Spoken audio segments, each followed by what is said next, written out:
এ বন্ধুরা আমার বাবাজিরা, মৃত্যুর কোনো সিরিয়াল নাই। অনেক বাবা হয়তো স্বপ্নে দেখেন যে আমার ছেলে আমারে কাফন দাফন করব, কিন্তু বাবা গো আপনার এই ধারণাটা একেবারে ভুল। এটা এই জন্য শুধু সন্তানের কাঁধে পিতার লাশ বহন করা হয় না, পৃথিবীতে এমন কিছু মুহূর্ত আসে বাজার, অনেক সময় পিতার কাঁধেও সন্তানের লাশ বহন করতে হয়। ঠিক না বেঠিক? শুধু সন্তানের কাঁধেই পিতার লাশ হয় না, অনেক সময় বাবার কাঁধেও সন্তানের লাশ হয়। ঠিক কিনা বলেন আমার যুবক বন্ধুরা বাবাজিরা? আমার রাসূল বলেছেন মৃত্যু হওয়ার আগে মৃত্যুর যন্ত্রণা আসবে, তবে মুমিন ব্যক্তিদের কাছে আজরাইল আসবে সুন্দর একটা সূরত নিয়া, আর জাহান্নামীদের কাছে মৃত্যুর ফেরেশতা আসবে ভয়ঙ্কর একটা সূরত ধারণ করিয়া। আসুন শুনে নেই, আমার মদিনার কামলিওয়ালা নবী বলেছেন মুমিন ব্যক্তিদের যখন মৃত্যুর যন্ত্রণা হয়, আজরাইল আলাইহিস সালাম যখন তাদের প্রাণ কেড়ে নেওয়ার জন্য আসে, আজরাইলের পায়ের শব্দ শুনিয়া মুমিন ব্যক্তিদের চেহারার মধ্যে মুস্কি মুস্কি হাসি বের হয়। কারণ মুমিন ব্যক্তি যারা হয় এরা দুনিয়ার জিন্দেগি বেশি দিন চায় না।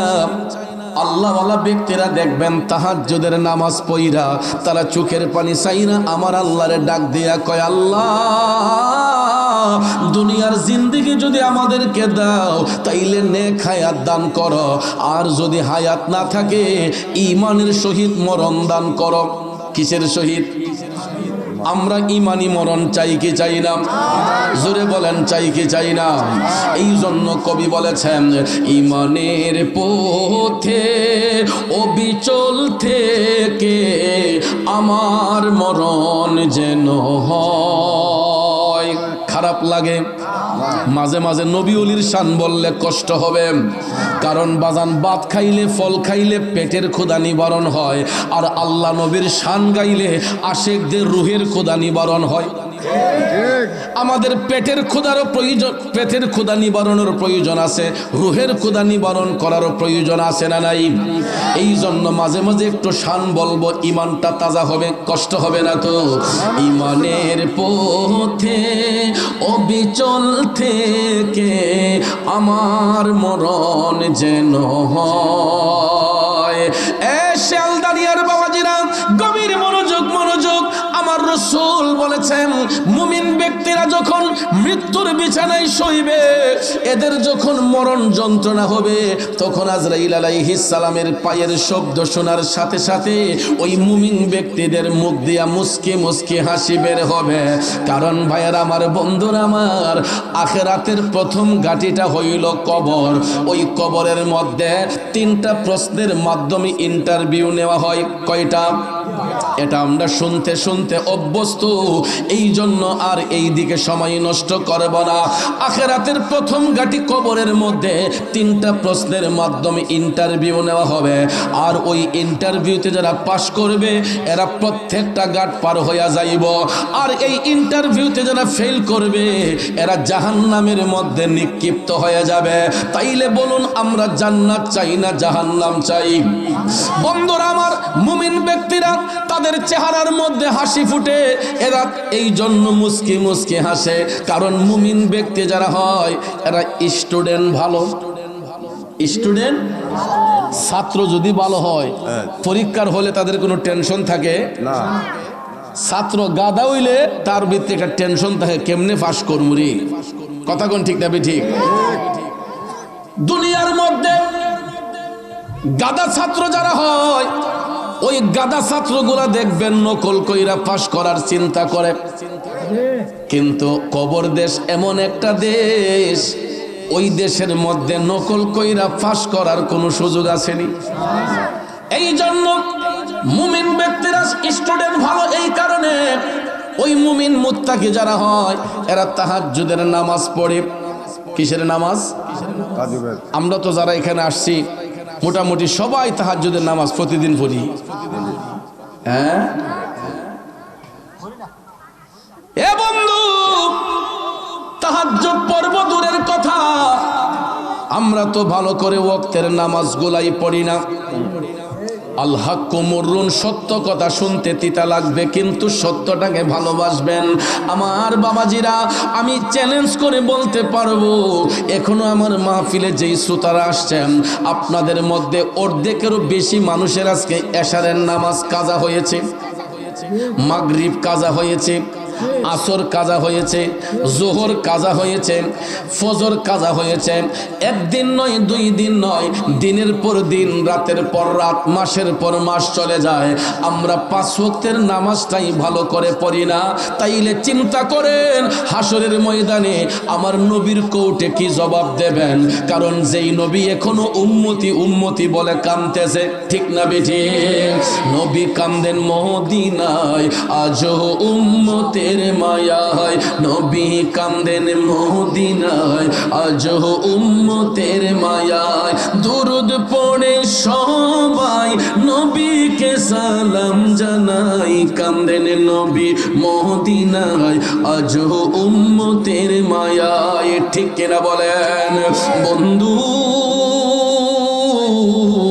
যেই নবী এখনো আমার আপনার জন্য কান্দে, আমরা ওই নবীর জন্য কি করলাম?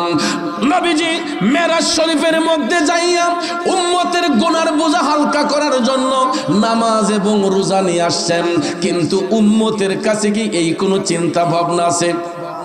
এই যে একটা মাস আমাদের কাছ থেকে যাচ্ছে, আরবিতে এই মাসটার নামই তো অনেক মুসলমানের সন্তানরা বলতে পারবে না।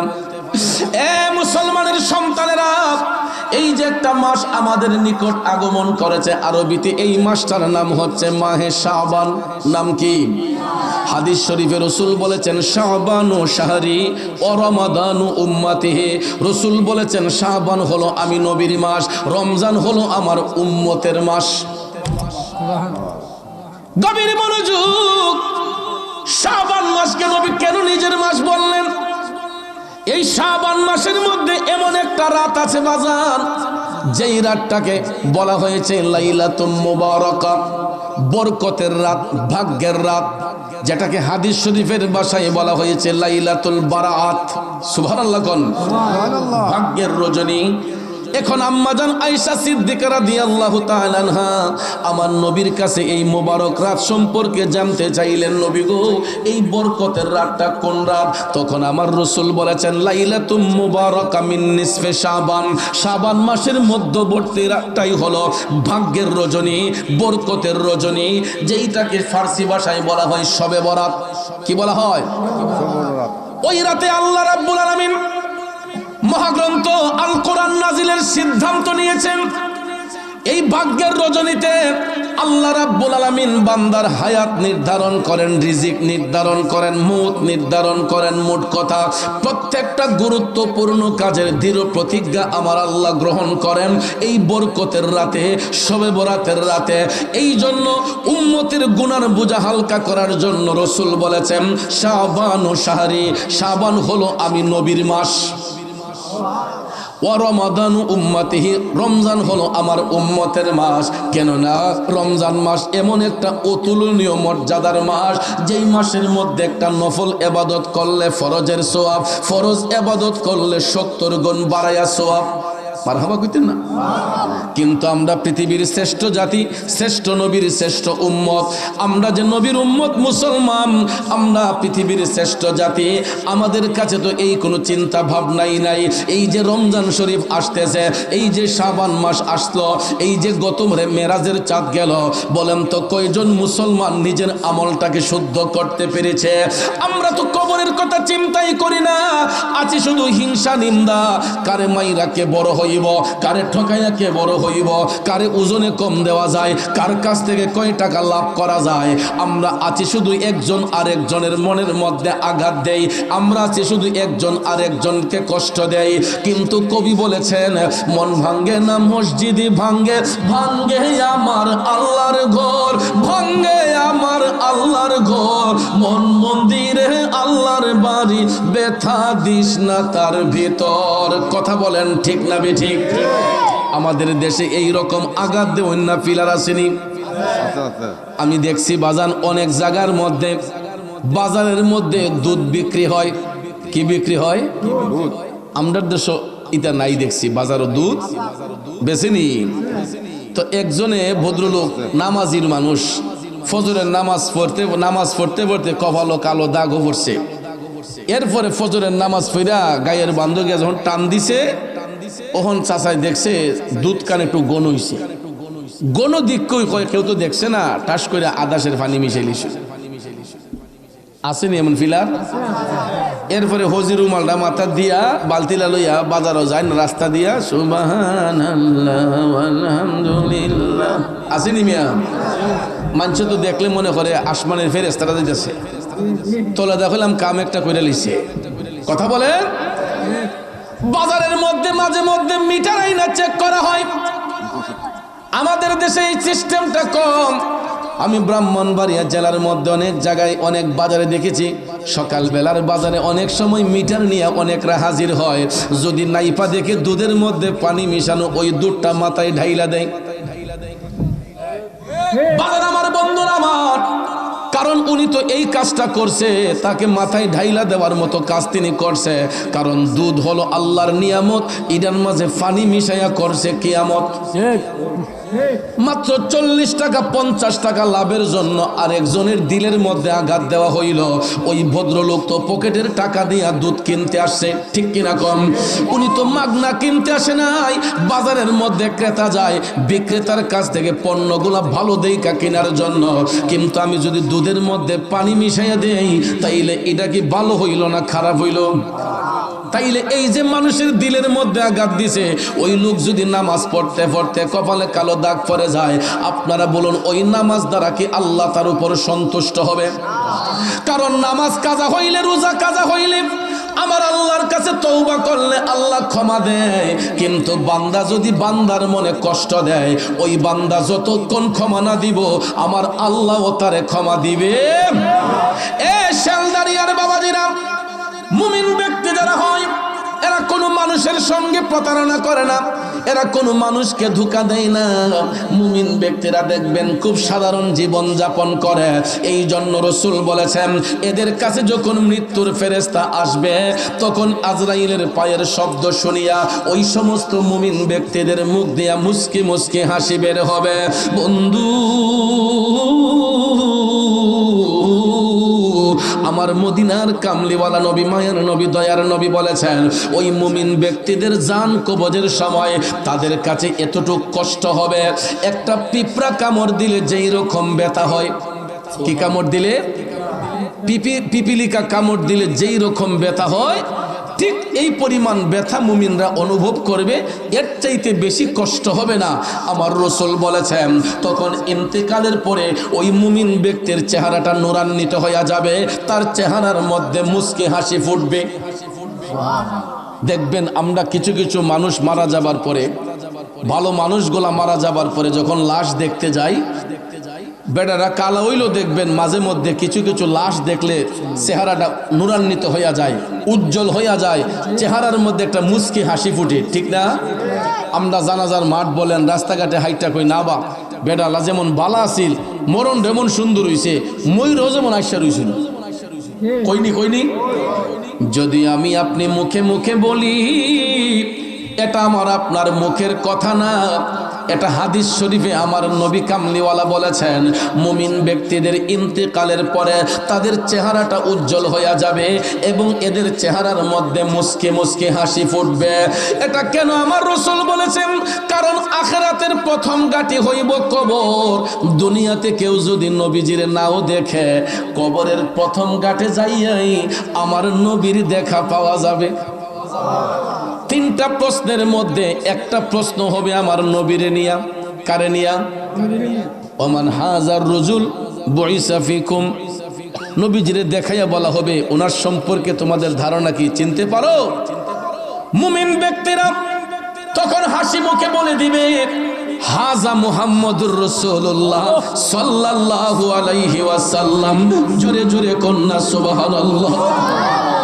এই জন্য আশেক কয়, প্রেমিক কয়, নবী ছাড়া ওই কবরে নাই রে বান্ধব নাই, নবী ছাড়া ওই কবরে নাই রে বান্ধব নাই, হাসরেতে নবী ছাড়া নাই দরদি নাই, হাসরেতে নবী ছাড়া নাই দরদি নাই, নবী ছাড়া ওই কবরে নাই রে বান্ধব নাই, নবী ছাড়া ওই কবরে নাই রে বান্ধব নাই। বান্দার জন্য রহমত আমার নবী মুহাম্মদ, দুজাহানে আর কে আছে মুদেরই সম্পদ। ঠিক না ঠিক? নবী ছাড়া আমাদের দামি সম্পদ আর কিছু আছে? বিবি বলেন, বাচ্চা বলেন, ধন সম্পদ যা কিছু আছে, এই কোনো কিছুই কিন্তু আমার আপনার কবরে আপন না। এই অল্প দিনের জিন্দেগি পাইয়া দেখবেন চোখের মধ্যে জায়গা কেনার জন্য মানুষ পাগল হইয়া যায়, ছেলের ভবিষ্যৎ, মেয়ের ভবিষ্যৎ সুন্দরের জন্য হারাম রাস্তা অনুসরণ কইরা দেখবেন হারাম টাকা দিয়া বাড়ি বানায়, গাড়ি করে, সব কিছু সাজাইয়া যায়। আমার প্রশ্ন হলো বাজান, এই যে হারাম পথে পা বাড়াইয়া ইনকাম করে সম্পদ কামাইলাম, এই সম্পদ যে সন্তানদেরকে দিয়া গেলাম, খোদাই না করুক আমার যদি এখন মৃত্যু হইয়া যায়, বলুন তো আমার সন্তান সন্ততিরা কি আমার কবরে যাবে? এবং মৃত্যুর কোনো গ্যারান্টি নাই। আমি মুরাদ চৌধুরীও যদি এখন স্টেজের মধ্যে খোদাই না করুক আমার মরণ হইয়া যায়, হইতে পারে না? খোদাই না করুক আমার মরণটাও যদি এখন স্টেজে হইয়া যায়, আপনারা কি করবেন? 2 ফোঁটা চোখের পানি ছেড়ে কান্না করবেন। আহারে, প্রধান অতিথি আনলাম ওয়াজ করার জন্য, লোকটা মারা গেল, আমার জন্য আজকে এত সুন্দর আয়োজন করেছেন, নবী প্রেমের বাগান সাজিয়েছেন, অপেক্ষা করতেছেন প্রধান অতিথি আসবে, ওয়াজ শুনবো। ভাইয়ার আমার, বন্ধুরা আমার, অপেক্ষা করতেছেন কখন হুজুর আসবে, মাইকে ওয়াজ করবে। কিন্তু বাজান, খোদাই না করুক যদি এই মুহূর্তে মরণটা হইয়া যায়, আপনারা আমার চাদরটা সরাইয়া ফেলবেন। আমার কোমরের নিচে যে গদি লাগানো সোফাটা আছে, এই সোফাটাও কিন্তু টান দিয়া সরাইয়া কয়েকজনে ধইরা, যদিও কিছুক্ষণের জন্য আপনার বাসার মধ্যে নেন, আমি থাকা অবস্থায় আমারে নিয়ে পালঙ্কের উপর বসাইছেন, টেবিলের মধ্যে বসাইয়া সুন্দর করে খাবার দাবার খাওয়াইছেন।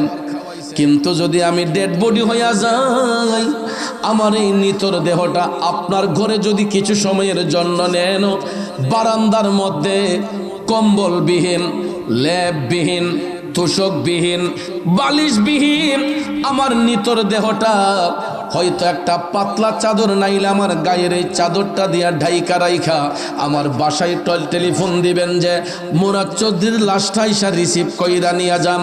বন্ধুরা আমার, আমার স্বজনরা, আমার সন্তানরা কাইন্দা কইতে আসবে আমার লাশটা রিসিভ করার জন্য।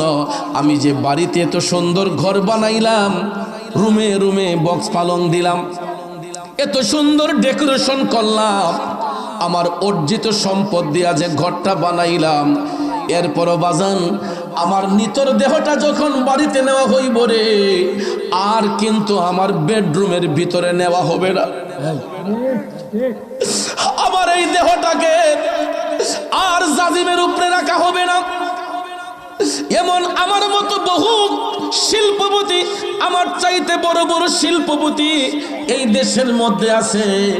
শিমুল তলার বালিশ না হইলে ঘুমের তৃপ্তি হয় না, বিছানাটা নরম না হইলে ঘুমের আরাম হয় না। এ বন্ধু, শিল্পপতি বলেন, সমাজপতি বলেন, ধনী বলেন, গরিব বলেন, দুনিয়াতে যতক্ষণ প্রাণ থাকে, দেহের মধ্যে যতক্ষণ প্রাণ থাকে, আমরা এমপি সাহেব, মন্ত্রী সাহেব, চেয়ারম্যান সাহেব, মেম্বার সাহেব, মুফতি সাহেব, মুহাদ্দিস সাহেব, মুফাসসির সাহেব, কিন্তু ইন্তিকালের সাথে সাথে আমার আপনার নাম হইয়া যায় আরো জোরে। শিল্পপতি মারা গেলে, মধ্যবিত্ত মারা গেলে, নিম্নবিত্ত মারা গেলে, রাস্তার ফকির মারা গেলে, দেখেন নামের পরিবর্তন। দুনিয়াতে যতক্ষণ থাকি আমরা অমুক সাপ তমুক সাপ, কিন্তু মারা যাবার সাথে সাথে আমার আপনার নাম হইয়া যায় লাশ। দেখবেন জামাই যদি শ্বশুর বাড়ি যায়, শালা শালিরা দেখবেন বেগ লুকায়া রাখে, দুলাভাই আর একটা দিন থাইকা যান। শ্বশুর শাশুড়ির ডাক দিয়া কই বাজান আরেকটা দিন থাইকা যান। কই নিও। ভাগনা যদি মামার বাড়ি যায়, মামা মামি মিলিয়া ভাগনাকে রিকোয়েস্ট করে, ভাগনা রে আরেকটা দিন থাইকা যা। খালার বাড়ি বনফুত গেলে কই বনফুত আরেকটা দিন বেড়াইয়া যা। কিন্তু আমার নিজের বাড়িতেও আমি যদি ডেড বডি হইয়া যাই, আমার সন্তানরা স্বজনরা মিলিয়া সবাই মধ্যে একটা তাড়াহুড়া থাকে, লাশটা তাড়াতাড়ি দাফন করা হোক, লাশটা তাড়াতাড়ি দাফন করা হোক। এই আদর আর কেউ করে না যে আর 2টা দিন রাইখা দেই, 3টা দিন রাইখা দেই। তখন দেখবেন এই লাশটাকে দাফন করার জন্য সবাই পাগল পারা হইয়া যায়। এই জন্য কবি বলেছেন, মনরে মরণ কথা করো স্মরণ, স্ত্রী পুত্র কেউ নয় আপন, ধনরত্ন সবই অকারণ মনরে।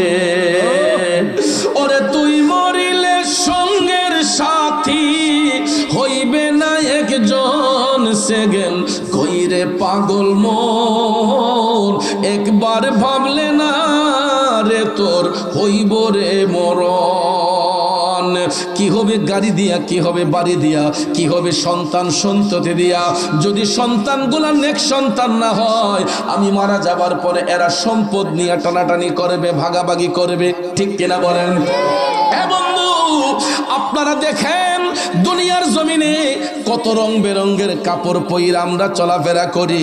এই যে নবীর বাগানে আসলেন, দেখেন তো আমাদের গায়ের পোশাক গুলা কত রং বেরঙ্গের পোশাক। কারো গায়ের পোশাক কালো, কারোটা লাল, কারোটা নীল, কারোটা বেগুনি, কারোটা হলুদ, ভ্যারাইটিস কালার কাপড় আমরা পইরা রাখছি। কিন্তু যেদিন লাশ হইয়া যায়, আমাদেরকে আপন দেশে যখন পাঠানো হইব, বলুন তো কাপড়ের রংটা হবে কি? শিল্পপতি মারা গেলে, রাস্তার ভিখারি মারা গেলে, বাবাজির আমার বন্ধুরা আমার, দুনিয়ার শিল্পপতিরা আপনারা দেখবেন এই যে সামনে রমজান মাস আসতেছে, ঈদকে সামনে রেখে আমাদের হবিগঞ্জের এমনও বড় লোক আছে, হবিগঞ্জের মার্কেট পছন্দ হয় না, কয় ঢাকায় করমু। ঢাকায় যদি পছন্দ না হয়, কই এইবার বিদেশ গিয়ে মার্কেট করমু। অনেকে সিঙ্গাপুর মালয়েশিয়াতে যাইয়া ঈদের কাপড় কিনে। শিয়ালদারিয়ার বাবাজিরা বলুন তো, আজকে যদি শিয়ালদারিয়ার একজন শিল্পপতি মারা যায়, ওই ভদ্রলোকের কাফনের কাপড় কেনার জন্য হবিগঞ্জ সদরে যাইতে হবে। পৈলের বাজারের মধ্যে গিয়া দেখবেন কাফনের কাপড় অভাব নাই। ঠিক না ঠিক? বেশি দূর যাইতে হবে না, কাফনের কাপড় কেনার জন্য পৈলের বাজারটাই যথেষ্ট। আব্বারে যুবক বন্ধুরা, শিল্পপতি মারা গেলে কাফনের কাপড় কেনার জন্য হবিগঞ্জ সদরও যেতে হবে না। বিদেশ তো দূরের কথা, রাজধানী তো দূরের কথা, হবিগঞ্জ সদরে যাইতে হবে না। কারণ পৈলের বাজারের মধ্যেই কাফনের কাপড় পাওয়া যায় কি যায় না? রাস্তার ভিখারি যদি মারা যায়, ওই ব্যক্তির পরনের কাপড়টার রং হবে কি? দামের মধ্যে কি আহামরি ব্যবধান হবে? কথা কয় না। আমি গত 2-3 সপ্তাহ আগে একটা জানাজা পড়তে গেলাম। ওসিয়ত ছিল আমি যেন জানাজাটা পড়াই। আমার একজন ধর্মবোন মারা গেল, আমি জানাজার নামাজের ইমামতি করলাম। বোনটাকে দাফন কইরা ভাবলাম মার সাথে একটু দেখা করে আসি।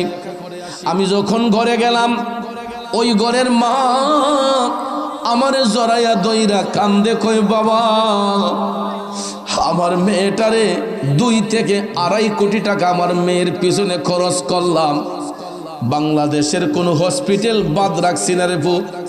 বড় বড় হসপিটালে আমার মেয়ের চিকিৎসা করাইলাম।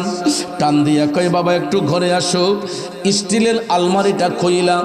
আমারে কয় দেখো পুত, আমার মেয়ের শাড়িগুলা কত দামি দামি শাড়ি, আজকে আমার মেয়েটারে আপন দেশে পাঠাইলাম মাত্র 2200 টাকার কাপড় পরাইয়া। মাত্র 2200 টাকার কাপড়। এ বন্ধু, যত টাকাওয়ালা বলেন, শিল্পপতি বলেন, মারা যাবার পরে এই 3 টুকরা সাদা মার্কিন কাপড় পুরুষের জন্য, 5 টুকরা সাদা মার্কিন কাপড় মহিলাদের জন্য। ওই মা কয় ফুট 2200 টাকা লাগছে কাফনের কাপড়টা কিনতে। যদি পুরুষ হইতো 2টা টুকরা কাপড় কম লাগতো, দামটাও কম হইতো, ঠিক কিনা কম? এ আমার বাজানরা, তাইলে চিন্তা করেন তো, দুনিয়ার জমিন থেকে আমি আপনি চলে গেলে 3 টুকরা মার্কিন কাপড় আর ইমান আমল ছাড়া আর কিছু কবরের সঙ্গে হবে না। ছেলে বলেন, মেয়ে বলেন, স্ত্রী বলেন, পুত্র বলেন, এইগুলা শুধু দুনিয়ার জন্য, মারা যাবার পরে কেউ কারো না। এই যে নবীর বাগানে বসলাম, কাঁধে কাঁধ মিলিয়ে বসছি, একজনের সামনাসামনি হইয়া বসছি। আমি যদি একটা ব্যথা পাই, শানু ভাইরে ডাক দিয়া বলতে পারবো, ভাই আমি একটা ব্যথা পেয়েছি।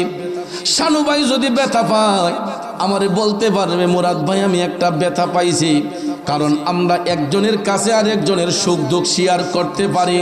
আপনাদের শেলদারি আর গুরুস্থানের মধ্যে তাকাইয়া দেখেন তো, এখানে কত শত শত মানুষের কবর আছে। কবরগুলা যদিও পাশাপাশি, আপনারা বলুন তো, কারো কবরের সাথে কারো কবরের সম্পর্ক আছে? কারো কবরের সাথে কারো কবরের সম্পর্ক নাই। যার যার কবরে তার কাছে থাকতে হবে বন্ধু। এই জন্য আমার রাসূল বলেছেন, কবরের জীবনটা তাদেরই আরাম হবে যারা দুনিয়ার জমিন থেকে নেক আমল করে যাবে। ওই মুমিন ব্যক্তিরা এই জন্য হাসি দিয়ে যায়। মুমিন ব্যক্তিরা কবরে যাওয়ার পরে আমার নবীর সশরীরে কবরে হাজির করা হইব। আপনারা বলেন, নবীর সশরীরে কবরে হাজির করা হইব, এই বিশ্বাস আপনাদের অন্তরে আছে না নাই? আছে। কিছু কিছু মোল্লা মুন্সি কয় নবীজির ছবি এনে বলে হাজির করেন। আবার এই মৌলবীরাই ফতোয়া দেয় ছবি তোলা বেদাত, ঠিক না? ঠিক। তো যদি কয় কবরে নবীর ছবি এনে হাজির করাইব, এই বেদাতি কামটা করলো কে? এখন দেখছে যে এটা ধামাচাপা দেওয়া যাবে না, কয় না, রওজা শরীফের সাথে তার কবরের একটা সুরঙ্গ করা হইব, ওইখান থেকে নবীজিরে দেখানো হইব। এরপরও বিশ্বাস করে না যে কবরে আমার নবী আসতে পারে, ঠিক না? ঠিক। আপনাদের বিশ্বাস আসেনি? কিভাবে আছে? আমার নবী যে কবরে হাজির হইতে পারেন, দলিলটা কি? দলিল একটাই, আমার নবী হচ্ছেন রাহমাতাল লিল আলামিন। আলামের বহু বচন আলামিন। আলাম দ্বারা একটা জগৎরে বোঝানো হয়, আর আলামিন দ্বারা আল্লাহর কুল কায়নাতকে বোঝানো হয়। আমার নবী শুধু দুনিয়ার জন্য রহমত নয়, তিনি কবরে রহমত, হাসরে রহমত, মিজানে রহমত, ফুলসিরাতে রহমত, সর্ব জায়গায় আমার নবী রহমত। এই জন্য কবি বলেছেন, বান্দার জন্য রহমত আমার নবী মুহাম্মদ, দুজাহানে আর কে আছে মোদেরই সম্পদ, ঠিক কিনা বলেন? আমার নবী যে সশরীরে কবরের মধ্যে হাজির হবেন, মুনকার নাকির প্রশ্ন যখন করবে, আমার হাজার রাজুল বুইসা ফিকুম, তখন ইমানদাররা বলে দিবে, হাজা মুহাম্মদুর রাসূলুল্লাহ সাল্লাল্লাহু আলাইহি ওয়াসাল্লাম। আমার নবীর পরিচয় যখন দিয়ে দিবে, রহমতের ফেরেশতারা, মুনকার নাকির ফেরেশতারা চলে যাবে। রাসূল বলেছেন, আল্লাহ রাব্বুল আলামিন তখন রহমতের ফেরেশতা কবরের মধ্যে নিয়োজিত করে। আমরা দুনিয়াবাসীরা যদিও 3.5 হাত কবরে শুয়ে আসছে, মুমিন ব্যক্তিদের কবর 3.5 হাত থাকে না। আমার রাসূল বলেছেন, ওই মুমিন ব্যক্তিদের কবরটাকে আল্লাহ রহমতের ফেরেশতা পাঠাইয়া 70 গজ প্রসারিত করে এক একজন মুমিনের কবরকে আল্লাহ নূরের এক একটা মহল বানাইয়া দেয়। সুবহানাল্লাহ। আরো জোরে কন্যা সুবহানাল্লাহ। আর আমরার দেশে কিছু কিছু হুজুর আছে, আমরা ডর লাগাইলে মিয়া, কবরের আযাব কেমনে সইব, কবরে সাপে কামড়াইব। নিজেও কান্দে, সুতারারে কয় বেশি করে কান্দেন, কথা কোন ঠিক না? বাবাজিরা আমার, সবার কবরে সাপ আসবে না। যারা মুমিন মুত্তাকি হয়, মুমিন ব্যক্তিদের কবরে সাপ আসবে না, মুমিন ব্যক্তিদেরকে কবরে রাখলে পরে গুরজে মারবে না, মুমিন ব্যক্তিদেরকে কবরে রাখলে পরে কোনো ধরনের আযাব হবে না, বরঞ্চ মুমিন ব্যক্তিদেরকে কবরে পাঠাইলে পরে আল্লাহ রাব্বুল আলামিন রহমতের ফেরেশতা পাঠাইয়া মুমিনদের কবরটাকে নূরের মহল বানাইয়া দেয়। আযাব হবে ওই সমস্ত বেঈমান মুনাফিকের কবরে, যারা ইসলাম বিরোধী কাজ করেছে, যারা সমাজের মধ্যে দুর্নীতি করেছে, যারা মানুষের হক নষ্ট করেছে, যারা মানুষের সঙ্গে প্রতারণা করেছে। আমার নবী কামলিওয়ালা বলছেন ওই সমস্ত জাহান্নামী ব্যক্তিগুলা যখন মৃত্যুর যন্ত্রণা ফিল করবে, তখন মৃত্যুর ফেরেশতা মালাকুল মউত আজরাইল তাদের প্রাণ কাড়ার জন্য আসবে। বন্ধু ও বাবাজিরা গো, রসুল বলেছেন জাহান্নামী ব্যক্তিগুলা মৃত্যুর ফেরেশতার পায়ের শব্দ শোনার সাথে সাথে তাদের মধ্যে একটা হাঁপানি রোগ শুরু হইয়া যাইব। কেমন রোগ? হাঁপানি রোগের মতো একটা শুরু হবে।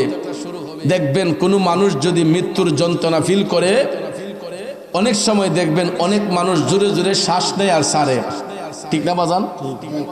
আমরা কি বলি যে লোকটার সরকার চলতেছে, আর মনে হয় টিকতো না। তখন দেখবেন আত্মীয় স্বজন বন্ধু বান্ধব সবাইরে খবর দেওয়া হয়।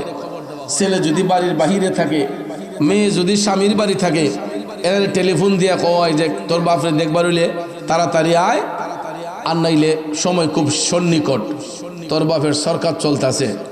এই সংবাদ পাইলে আর ছেলে মেয়ে কেউ বাড়ি থাকে, সবাই দেখবেন দৌড়ায় আইসা বাবার চতুর্দিকে ব্যারিকেড দিয়া স্বজনরা আউলাদরা বৈশা দেখবেন অনয় বিনয় করে কয় আব্বা আব্বা ও চিনছেন নি আমি আপনার ফুতো অমুক।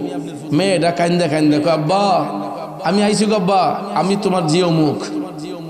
তখন দেখবেন ওই মৃত্যু পথের যাত্রী বড় বড় করে চোখ গোলা উল্টাইয়া চাইয়া থাকে। আমার রসুল বলেছেন যতই অনয় বিনয় করে বলা হোক, কে তার স্ত্রী, কে তার ছেলে, কে তার মেয়ে, কে তার বন্ধু বান্ধব, কে তার স্বজন, যার মৃত্যুর যন্ত্রণা শুরু হইয়া যায়, ওই ব্যক্তিরা তখন আর দুনিয়ার কাউকে চিনতে পারে না, কারণ তার দৃষ্টি থাকে তখন মৃত্যুর ফেরেশতা মালাকুল মউত আজরাইলের দিকে। ঠিক কিনা কোন বাবাজিরা? দেখবেন ওই লোকগুলা জোরে জোরে মুখ খুলে আর বন্ধ করে। আমরা দুনিয়াবাসীরা চামিচ দিয়া একটার পর একটা পানি দিতে শুরু করি, মুখের মধ্যে পানি দেই না? অনেকে কয় এই তোর বাবার মুখের শেষ পানিটা দেলা। এ বাবাজিরা আমার, এখন পানি দিয়ে লাভ হবে কি? কারণ যদি 7 সমুদ্র 13 নদীর পানিও যদি ওই মুহূর্তে লোকটার মুখে ঢেলে দেওয়া হয়, সে তো আর চিনবে না কে তার সন্তান, কে তার ছেলে, কে তার মেয়ে, কে তার স্ত্রী। আমার নবী বলছেন ওই জাহান্নামী ব্যক্তিগুলা যখন সরকার শুরু হয়, আজরাইলের পায়ের শব্দ শোনার সাথে সাথে তাদের মধ্যে একটা আতঙ্ক শুরু হয়ে যায়, অন্তরের মধ্যে একটা ভয়ভীতি শুরু হয়ে যায়। তখন দুনিয়ার কেউ কাউকে তারা চিনতে পারে না, দুনিয়ার কোনো ব্যক্তিকে তখন আর চিনতে পারে না। এই সময় আজরাইল পায়ের বৃদ্ধাঙ্গুল থেকে টিপতে টিপতে টিপতে নিষ্ঠাকে অচেতন করিয়া বুকের মধ্যে আইনা এমন ভয়ঙ্কর একটা চিপ দিব রে। এ বন্ধু, আমার নবী কামলিওয়ালা বলেছেন গলা দিয়া গের গের করে শব্দ বের হবে, আর আজরাইলের ভয়ঙ্কর রূপটা দেখা এই ভয়ঙ্কর চিপের কারণে অনেকের পেশাব পায়খানা বের হয়ে যাবে।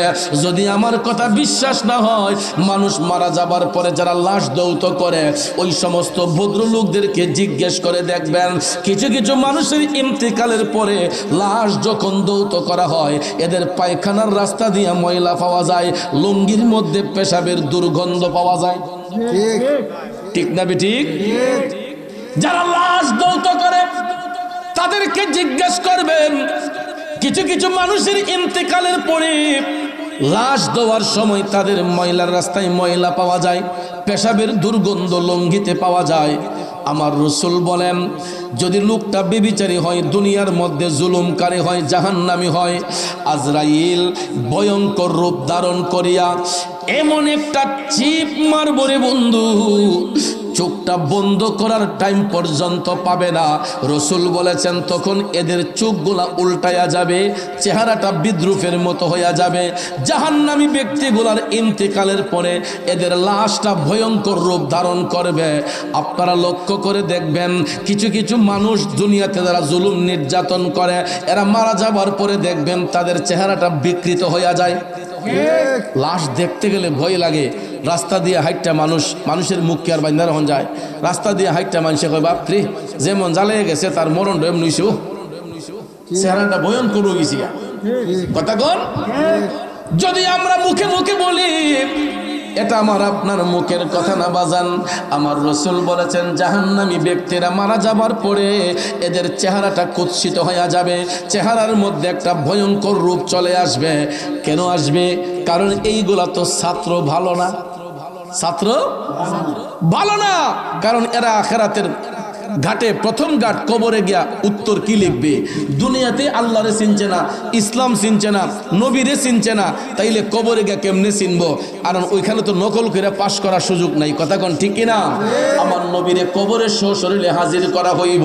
যখন বলা হবে ওয়ামান হাজার রজুল বইসা ফিকুম, ওই জাহান্নামী লোকগুলা আমার নবীরে দেখবে, দেখার পরও বলবে লা আদরি।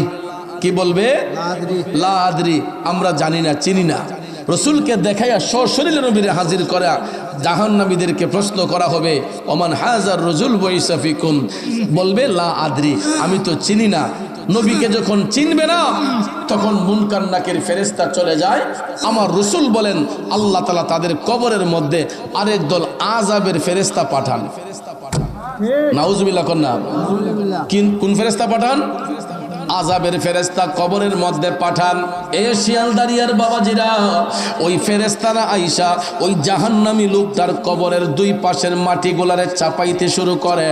আপনারা দেখবেন লেদ মেশিনের মধ্যে একটা জিনিস রাইকা যদি এটারে প্রেসার দেওয়া হয়, এটা মেশিনের প্রেসারের চাপে দেখবেন গোড়া হইয়া যায়। ঠিক নেই বাজান?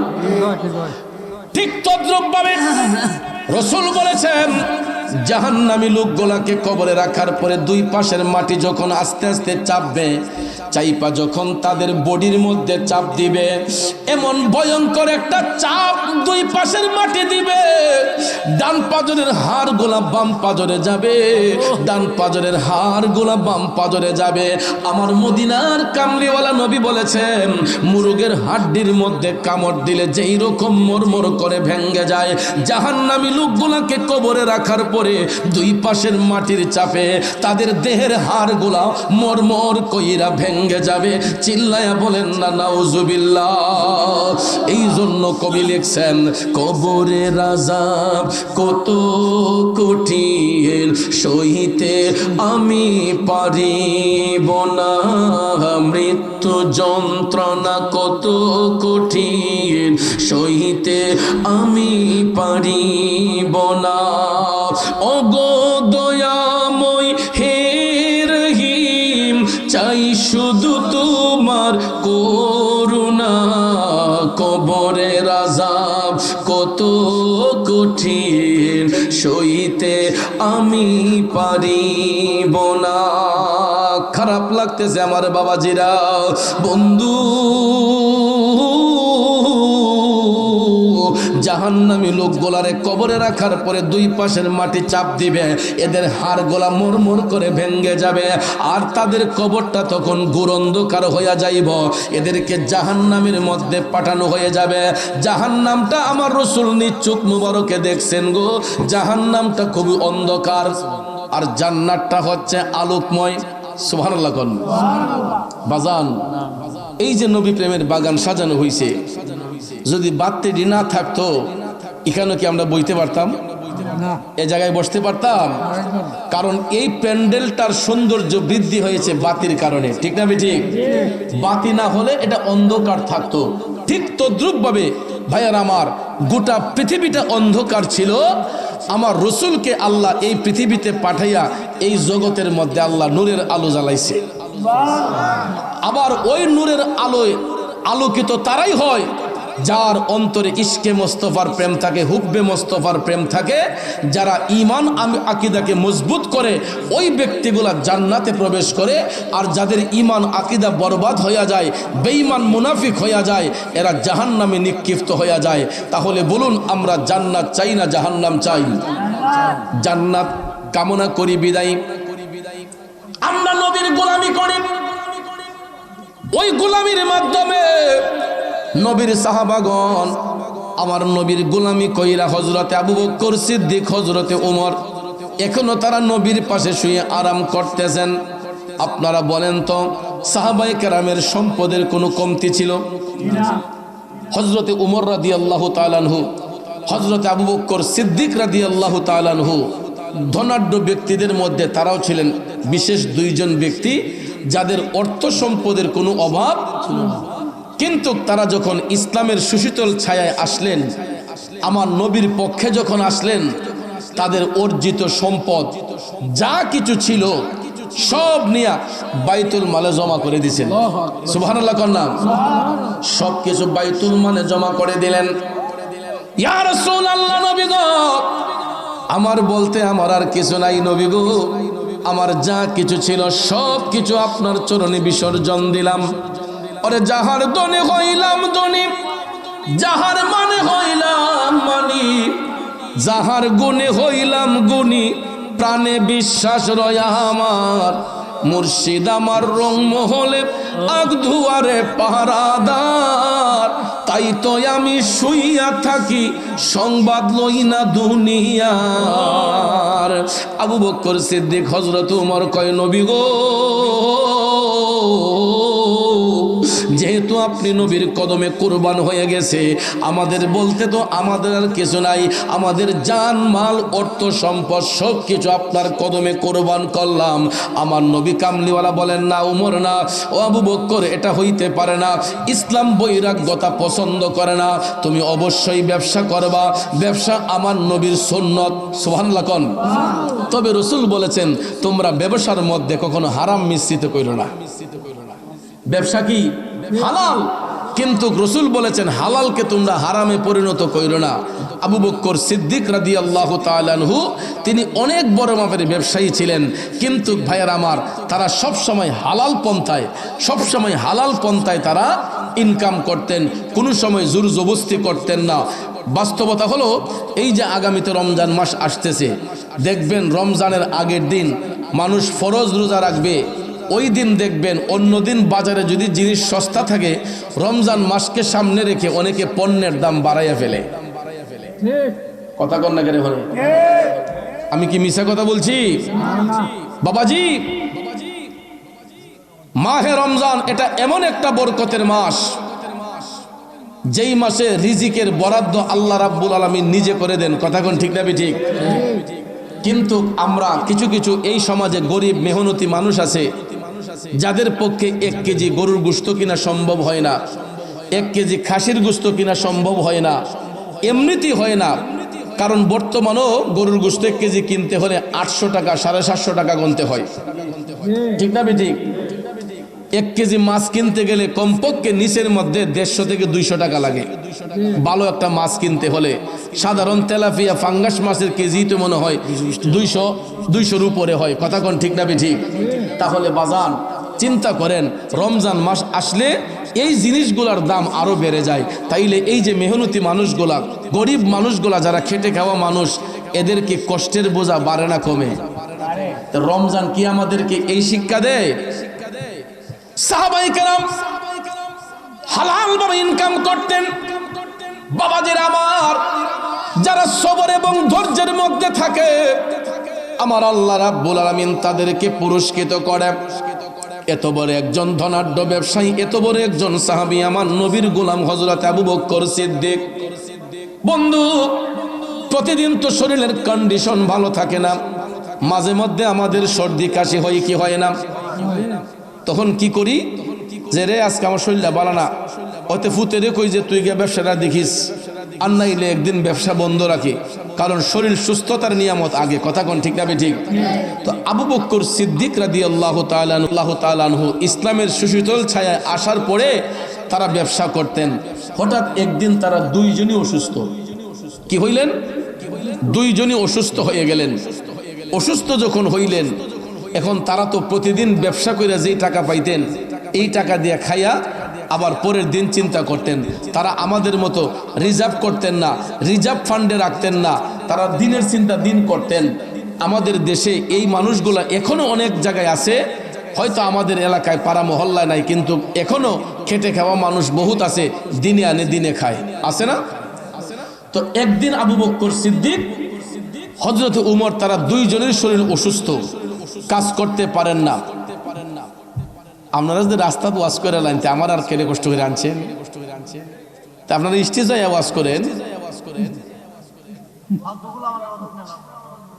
আপনারা কি কষ্ট হইতেছে? রাতও মোটামুটি 12:30 হয়ে গেছে, আর আধা ঘন্টার সময় কি বসতে আছে, রাজি আছেন না? শহীদ ভাই সিন্নি আছে নি? আচ্ছা যাক, ডরাইছিলাম। সিন্নি দিয়ে আছে, জিলাপি না খিচুড়ি, বিরিয়ানি খাইছে নি, আসলে দিয়ে আছে, আসল জিনিসটাই আছে, বিরিয়ানি আছে তো মাশাআল্লাহ কোন, মারহাবা কোন। বাবাজিরা আমার, একটু দুরূদ শরীফ পড়েন। আল্লাহুম্মা সাল্লি আলা মুহাম্মাদ, আল্লাহুম্মা সাল্লি আলা সাইয়্যিদিনা আদনা বিয়ানা মাওলানা। একটু মনোযোগ দিয়ে কথাগুলো শোনার চেষ্টা করেন। আবু বকর সিদ্দিক, হযরতে উমর, দুইজনই অসুস্থ, কাজ করতে পারেন না, দুইজনের ঘরের মধ্যে খাবার নাই। এ বন্ধু, তারা কিন্তু হারাম ব্যবসা করেন না, হারাম খান না, কারো প্রতি জুলুম নির্যাতন করেন না, চাঁদাবাজি করেন না। হযরত আবু বকর সিদ্দিক, হযরত উমর, তাদের ঘরের মধ্যে খাবার নাই, দুইজনই অসুস্থ।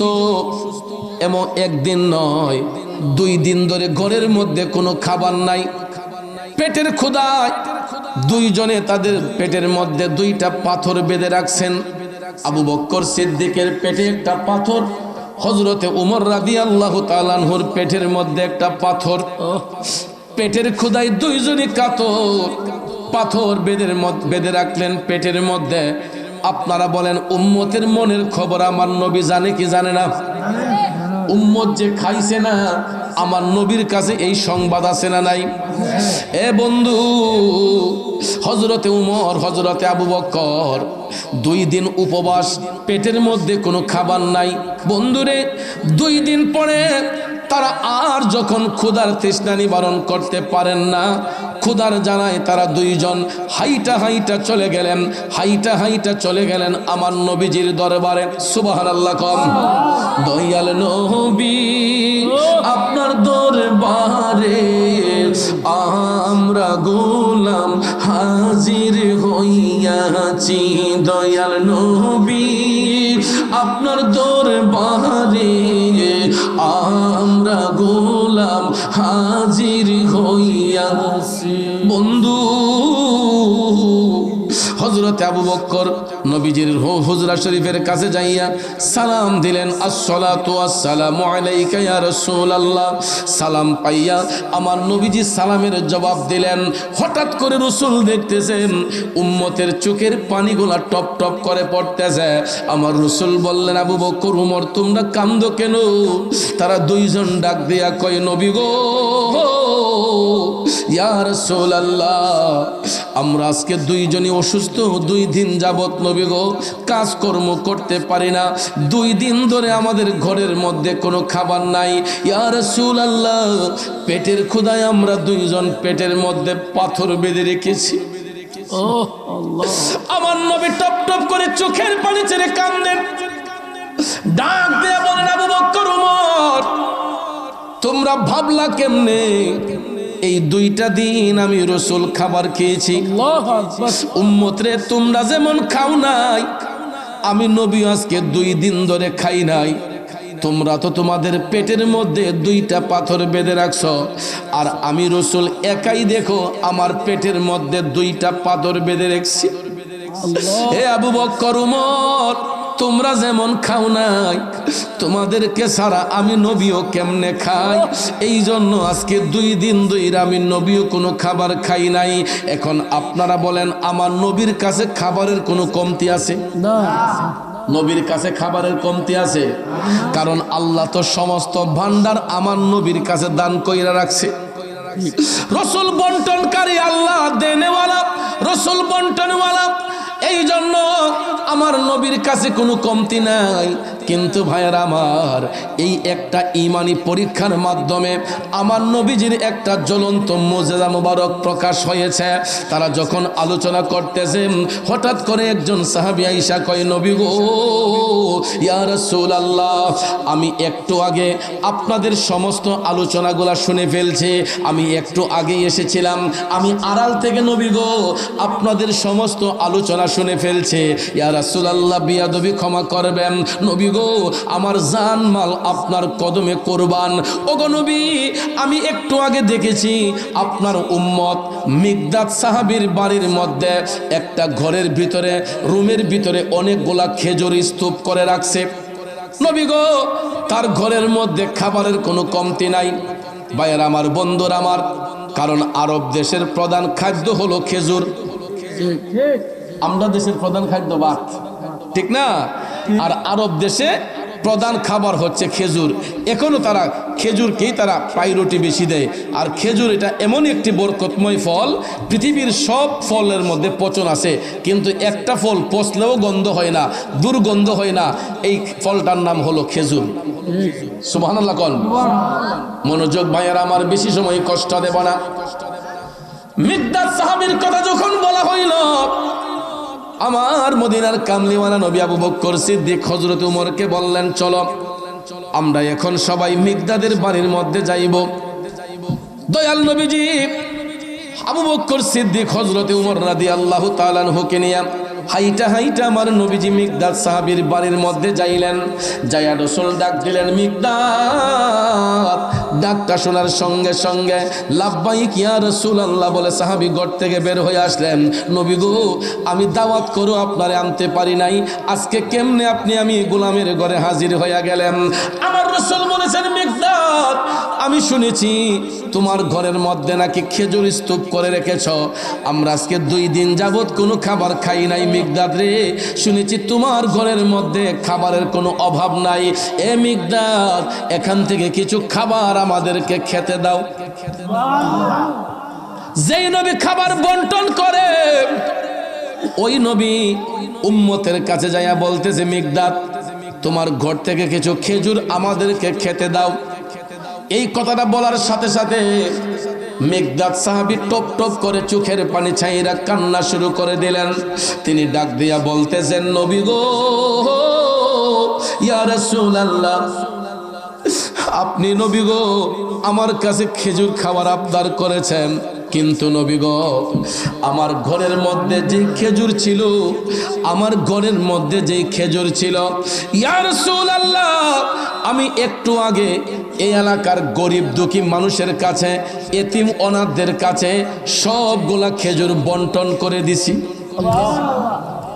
কামটা কি ভালো হয়েছে না খারাপ হয়েছে? সাহাবী বলতেছেন, ইয়া রাসূলুল্লাহ, আমার জান মাল আপনার কদমে কুরবান। নবী গো, আমার ঘরে যেই খেজুরগুলা ছিল, সমস্ত খেজুর আমি এলাকার এতিম দরিদ্র মানুষের কাছে বিলাইয়া দিছি, বন্টন কইরা দিছি। ভাইয়ার আমার, বন্ধুরা আমার, এই কথা সাহাবী বলাতে আমার নবী খুশি না বেজার? কিন্তু আমাদের দেশে রমজানকে সামনে রেখে অনেক খেজুর ব্যবসায়ী আছে, খেজুরেরও সিন্ডিকেট আছে। কথা কোন ঠিক না ঠিক? যাতে মানুষে কিনা খাইতে কষ্ট হয়, বেশি দাম দিয়ে কিনতে হয়, এই জন্য দেখবেন খেজুরও অনেক জায়গায় স্টক করে রাখা হয়। এগুলো রমজানকে সামনে রেখে দামে যাতে বিক্রি করন যায়, এই জন্য কিছু কিছু ব্যবসায়ী আছে খেজুরের একটা সিন্ডিকেট করে ফেলে। কথা কোন ঠিক না ঠিক?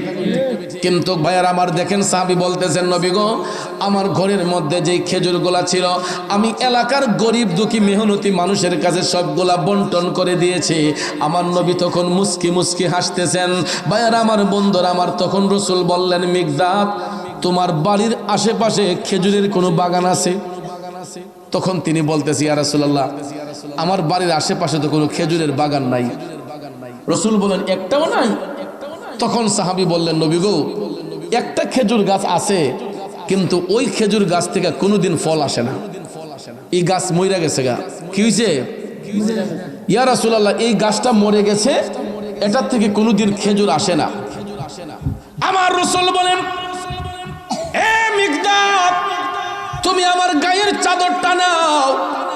সুবহানাল্লাহ। কোন আমার নবীর শরীর মুবারকের চাদর মুবারক খানা আমার রাসূল সাহাবী মিকদাদের কাছে দিয়ে বললেন, মিকদাদ, যাও তুমি ওই মরা খেজুর গাছটার নিচে যাও, এই চাদরখানা বিছাইয়া তুমি মরা গাছটারে ডাক দিয়া বলবা যে আল্লাহর হাবিব তোমার কাছে খাবার চেয়েছে। আরো জোরে জোরে কন্যা সুবহানাল্লাহ। বুঝলাম না, শিয়ালদারিয়ার মানুষে সুবহানাল্লাহ কইতো কিপটামি করে। আচ্ছা, সুবহানাল্লাহ বললে কি কোনো ওয়ারেন্টের আসামি এখানে আছেন নাকি যে সুবহানাল্লাহ বললে পুলিশে ধরে নিব? বাজান, সুবহানাল্লাহ বললে লাভ হয় না গুনাহ হয়? সওয়াব না গুনাহ? সওয়াবটা কি পরিমাণ হয়? সওয়াবটা কি পরিমাণ হয়? অনেক পরিমাণের, অনেকের মধ্যে কিমান পরিমাণ হইতে পারে?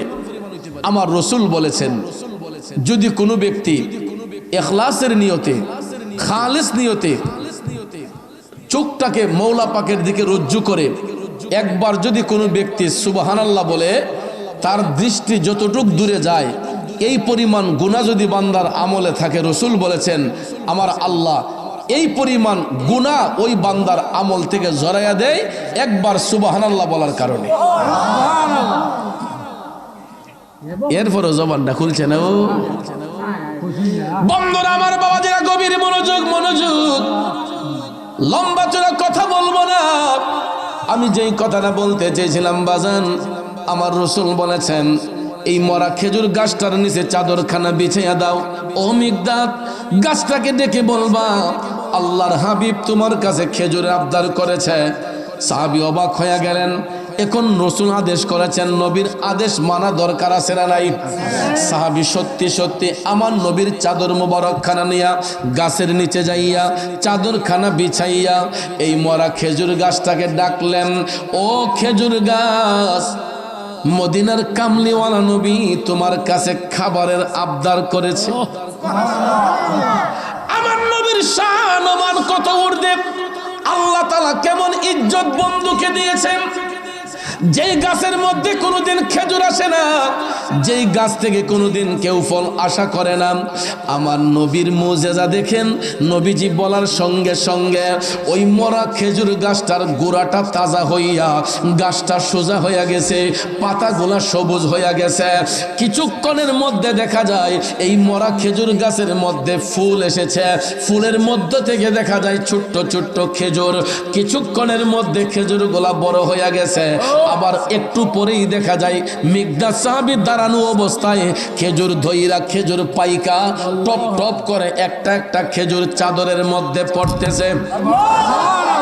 এমন দয়ালো নবী আমরা কোথায় গেলে পাবো রে?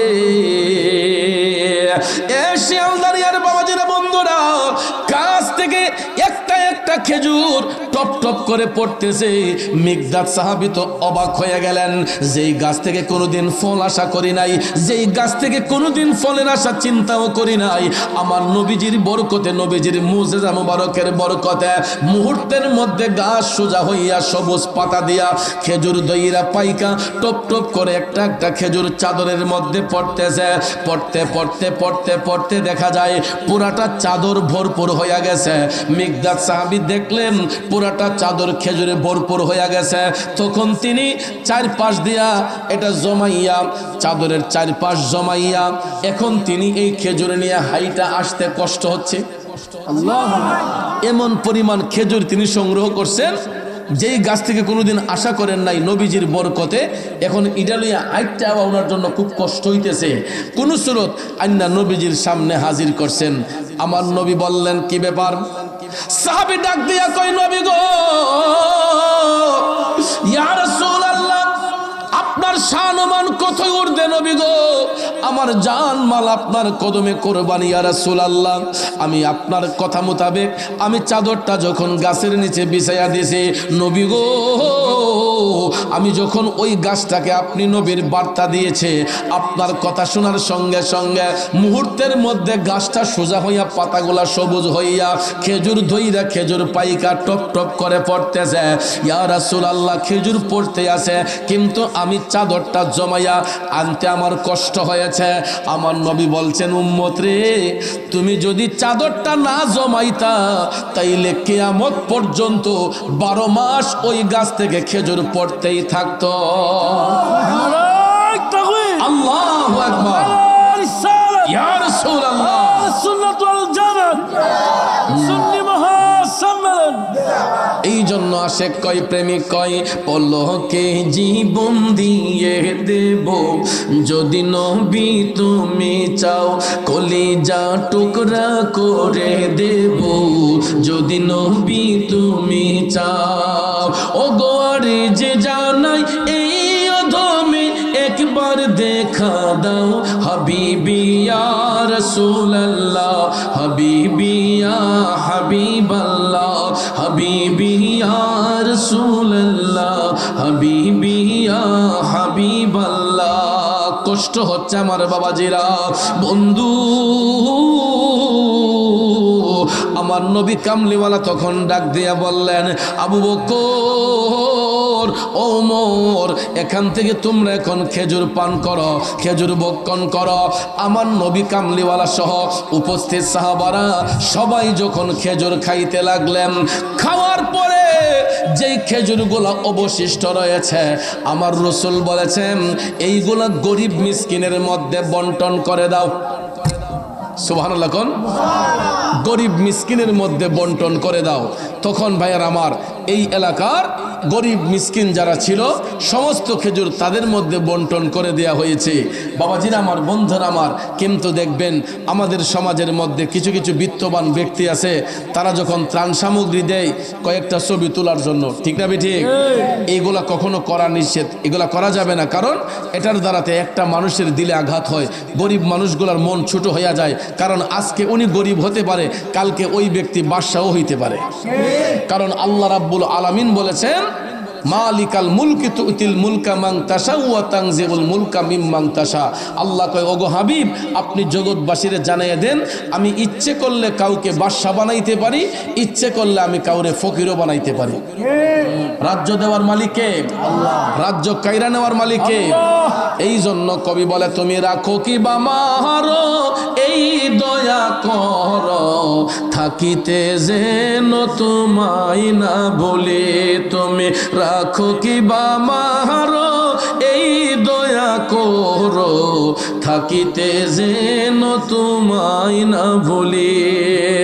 এ বন্ধু, কখনো আমার আল্লাহর কাছে অকৃতজ্ঞ হইতে নাই, কারণ আল্লাহ তাআলা আমাদেরকে নিয়ামত দিয়েছেন, আরো দিবেন যদি আমরা মওলার কাছে বিনয়ী হই। আর এই জন্য আল্লাহ রাব্বুল আলামিন ওই বিনয়ীটা শিখাইবার জন্যই মদিনার কামলিওয়ালা নবীকে পৃথিবীর মধ্যে পাঠিয়েছেন। আর আমার নবী কামলিওয়ালা আমাদেরকে এই শিক্ষা দান করেছেন, যাতে করে আমরা আল্লাহর দরবারে সব সময় সবর অর্জন করতে পারি, সব সময় যাতে আমাদের মধ্যে বিনয়তা থাকতে পারে, ঠিক কিনা কোন? কিন্তু আমরা অধৈর্য মানুষ, আমাদের ধৈর্য নাই, আমরা যেই কোনো জিনিস রেডিমেড পাইয়া লাইতে চাই। কিন্তু বাজান, কষ্ট ছাড়া কখনো সফলতা আসে না, কষ্ট ছাড়া কখনো সফলতা আসে না। এই জন্য দেখবেন যারা কষ্ট করে সম্পদ অর্জন করে, এই সম্পদটা যাইতেও কিন্তু অনেক লেট হয়, কথা কোন ঠিক না ঠিক? যদিও সম্পদ এক হাতে চিরস্থায়ী হয় না, এটা হাতের পর হাত বদল হয়। কোনো কোনো সময় দেখবেন অনেক মানুষের সম্পদ বেশি থাকে, আবার কালের বিবর্তনে অনেক মানুষ দেখবেন রাস্তার ভিখারি হয়ে যায়, আছে না এরকম? আমরা যদিও মুখে মুখে বলি, এটা আমার আপনার মুখের কথা নয়, এটা কোরআনের কথা। আল্লাহ ফকিরে বাদশা বানাইবে, বাদশারে ফকির বানাইবে। আল্লাহ মরারে জিন্দা করতে পারে, জিন্দারে মরা করতে পারে। এই ক্ষমতা একমাত্র কার? এই জন্য কোনো মানুষকে কোনোদিন নিন্দা করতে নাই, কোনো মানুষকে কখনো অপমানের চোখে দেখতে নাই, কোনো মানুষকে ছোট করে দেখতে নাই। সে হতে পারে একজন সাধারণ মানুষ, কিন্তু আসলে ওই ব্যক্তি সাধারণ না। প্রত্যেকটা মানুষ অসাধারণ। কথা বলেন ঠিক না বেঠিক? এই জন্য ভাইয়ের আমার, বন্ধুরা আমার, আপনাদের কাছে বিনয় করে বলবো, আজকের এই মাহফিলটা আমি শুরুতেই বলেছি আমার আপনার জন্য শেষ মাহফিল হতে পারে। ঠিক না বেঠিক? তো গত বছর যারা এই মাহফিলে ছিলেন আজকে আমাদের মধ্যে নাই, কাজেই গত বছরের মুনাজাতটা ছিল তাদের জন্য শেষ মুনাজাত। ঠিক না? আর এবার যারা আমরা আসছি মাহফিলও, আগামী বছর যদি আমরা হায়াত না থাকে তাইলে আজকের এই মুনাজাত হবে আমার আপনার জীবনের শেষ মুনাজাত। কথা বলেন ঠিক না? এই জন্য বাজান, এই মাহফিল হওয়াতে শুধু আমরাই খুশি না, আজকে এলাকার কবরবাসীর রুহু আরো বেশি খুশি। এই মাহফিল হওয়াতে আমরা যতটুক না খুশি, আজকে এই এলাকার কবরবাসীর রুহু আরো বেশি খুশি। এখানে অনেক সন্তান বাবা হারাইয়া বসছেন, কেউ মা হারাইয়া বসছেন। বসছেন না? সবার কি মা বাবা আছে? বাবা নাই কার কার? একটু হাত তুলেন তো দেখি। বাবা নাই কার কার? আল্লাহু আকবার। হাতটা নামান। আপনাদের বাবা নাই, আমিও আপনাদের মতো বাবা হারাই এতিম। তবে আমি জানি না আপনারা কয়দিন ধইরা বাবা হারাইছেন। আমি 27টা বছরের উপরে আমি এই জবান দিয়া বাবা ডাকতে পারি না। 27টা বছর ধরে এই জবান দিয়া বাবা ডাক বন্ধ। যেই বয়সে বাবা হারাইলাম, আমি আমার বাবার জানাজার নামাজটা পর্যন্ত পড়াইতে পারি না। কিন্তু বর্তমানে কত মানুষ মারা যায়, লাশ নিয়ে আমার জন্য ঘন্টার পর ঘন্টা অপেক্ষা করে, পিসা বুজুর না আসা পর্যন্ত জানাজা হবে না। আমার কত মুরিদ মারা যায়, আমি না যাওয়া পর্যন্ত জানাজা হয় না। আজকে আমি শত শত মানুষের জানাজার নামাজের ইমামতি করি, কিন্তু নিজের বাবার নামাজের জানাজাটা পড়াইতে পারি নাই। এই যে একটা দুঃখ মনে মৃত্যু অবধি পর্যন্ত থাকবে। এই জন্য বাজান, আমার মতো যারা বাবা হারাইছেন এরা হারে হারে বুঝতেছে বাবার যে কি প্রয়োজন। বাবা যদি দুনিয়া থেকে চলে যায়, কত বড় মাথার উপর থেকে একটা ছায়া চলে যায়। যেই সন্তানগুলা বাবা হারাইছে তারা বুঝতে পারে। এই জন্য বন্ধু, আমার মতো যারা বাবা হারাইছেন আপনারা এখন হারে হারে বুঝতেছেন। আবার যারা মা হারাইছে এরাও বুঝতে পারবে যে মা যে কেমন রত্ন। কার কার মা নাই? একটু হাত তুলেন তো। মা নাই কার কার? হাতটা নামান। বাবাজি, এই সমাজে 3 কিসিমের এতিম আছে। কয় কিসিমের? এক কিসিমের এতিম হইল যার মা আছে বাবা নাই। আরেক কিসিমের এতিম হইল যার বাবা আছে মা নাই।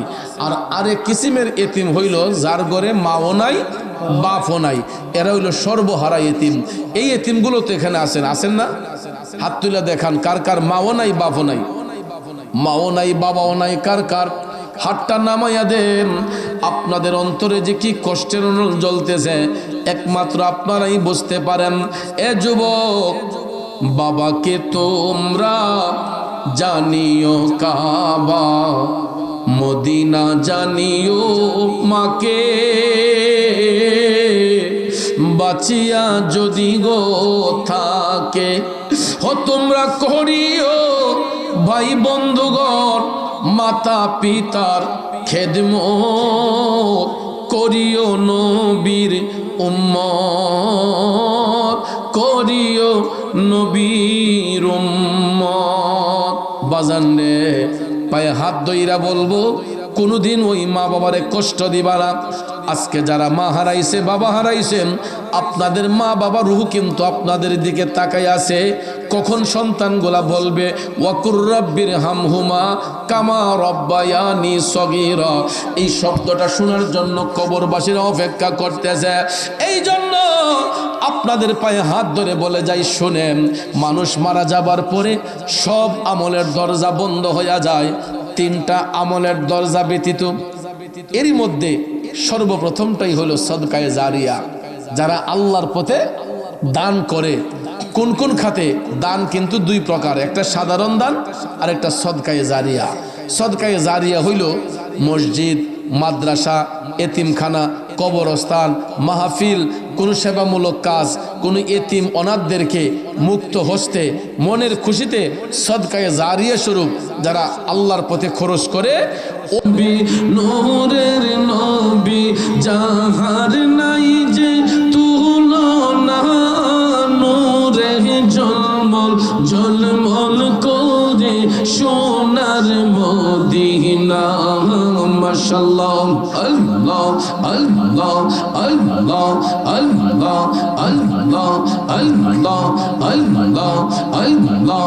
ও নবীজি আপনার কথা মনে হইলে বুক ভাইসা যায় নয়ন জলে। কোথায় গেলে পাবো আপনায়, কোথায় গেলে পাবো আপনায়, দাও না একবার বলিয়া নূরে ঝলমল ঝলমল করে সোনার মদিনা। মাশাআল্লাহ, আল্লাহ আল্লাহ আল্লাহ আল্লাহ। আল্লাহর নবী নূরের নবী, আল্লাহর নবী নূরের নবী যাহার নাই যে তুলনা, নূরে ঝলমল ঝলমল করে সোনার মদিনা। মাশাআল্লাহ, আল্লাহ আল্লাহ। জিকিরটা কমিয়ে দেন। আল্লাহ আল্লাহ আল্লাহ আল্লাহ আল্লাহ আল্লাহ। আল্লাহর নবী নূরের নবী, আল্লাহর নবী নূরের নবী যাহার নাই যে তুলনা, নূরে ঝলমল ঝলমল করে সোনার মদিনা। মাশাআল্লাহ, আল্লাহ আল্লাহ আল্লাহ আল্লাহ আল্লাহ আল্লাহ। মদিনা শরীফের মাঝে রিয়াজুল জান্নাত আছে, সেই স্থানে পড়লে নামাজ, সেই স্থানে পড়লে নামাজ, জীবনের গুনাহ থাকে না, নূরে ঝলমল ঝলমল করে সোনার মদিনা। আল্লাহর নবী নূরের নবী, আল্লাহর নবী নূরের নবী যাহার নাই যে তুলনা, নূরে ঝলমল ঝলমল করে সোনার মদিনা।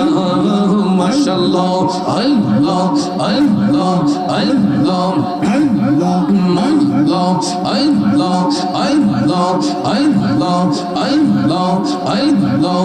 আই মুহাম্মদ কামলি ওয়ালা আইরে আমার বুকে আই, আই মুহাম্মদ কামলি ওয়ালা আইরে আমার বুকে আই।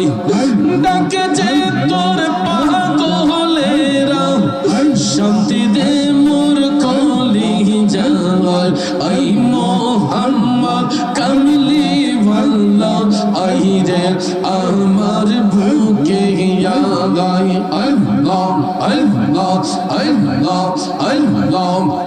চারশো রোজার গ্রহ তারা, জিন ইনসানার ফেরেশতারা, চারশো রোজার গ্রহ তারা, জিন ইনসানার ফেরেশতারা, দিন রজনী চাইছে তারা ফুল তুলে দিতে গলায়, আই মুহাম্মদ কামলি ওয়ালা আইরে আমার বুকে আই।